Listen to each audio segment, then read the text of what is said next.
Dogecoin? What the heck is a Dogecoin? So welcome to another episode of What Ted Says, where it's always time to get a fatter wallet. Everyone's in the mood for that, and a bigger net worth. You know, people have been asking me quite a bit recently about whether cryptocurrency is real, or they say, Ted, is it just a game? Are NFTs really worth it? What's a Shiba Inu coin? I never even heard of that till just a month ago. But I was excited recently here to bring in a nationally renowned expert, Greg Johnson, CEO of Rubicon Crypto, to talk about the gamification of cryptocurrency and what you too should be watching out with for your wallet and what scams might hit you in the future. You know, I'll never forget my first experience with destination gaming. No, I'm not talking about the famed casino in Monte Carlo or gambling meccas of Las Vegas or Atlantic City or Macau. No, I'm recalling a visit to the cafeteria of the Ann and Hope department store at the Liberty Tree Mall in my hometown of Danvers, Massachusetts, circa 1978. And it was there, in the midst of all the employees and shoppers taking a break, and under the halo of cigarette smoke and the smell of always burning popcorn, that I first discovered Space Invaders.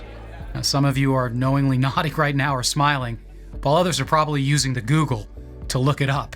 But for many, Space Invaders, followed in fairly rapid succession by Asteroids, Missile Command, Pac-Man, and my eventual favorite Centipede, ushered in what I have tongue-in-cheek described to you as destination gaming, also known as video arcades. They would spread like wildfire across the United States in the 1980s, see decline in the 90s with the proliferation of home systems like those at Sega and Nintendo, and ultimately see a revival of sorts with brands like Dave & Buster's.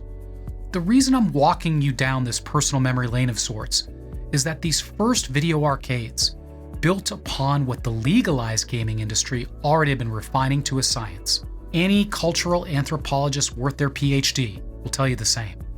Early arcades were laboratories for understanding human behavior, especially in the younger people who were not allowed into casinos. The same neon destinations I think about so fondly from my teenage years were also laboratories for perfecting how to keep those quarters rolling into the game slots, how to keep you in the arcade longer, and how to get you to come back. Games were designed not just for artistic merit or creativity or gameplay, but with features and narratives that were designed purposefully to engage players in ways that ensured repeat business. From those primitive bygone days, we now live in a world where both game theory and gamification have found their way into everyday life in most legacy businesses. All this is not surprising. We don't just like games, human beings love games. What might be surprising, though, to many, is just how sophisticated the science and strategy behind the gamification of human life has now become.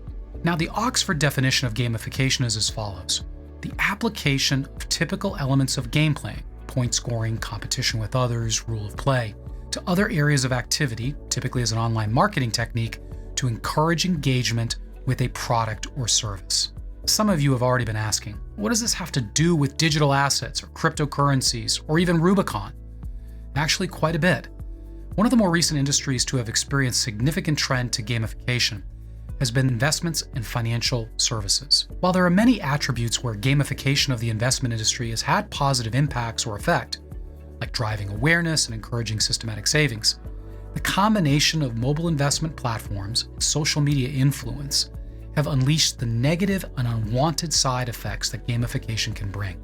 In fact, on several occasions already in 2021, the Securities and Exchange Commission identified gamification as one of the key areas for proposed reform in the industry.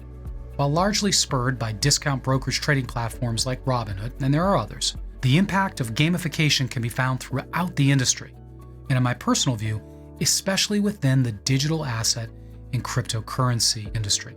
Gamification has had an outsized role in the emergence of many crypto brands that frankly lack any semblance of use case or new technological advantage.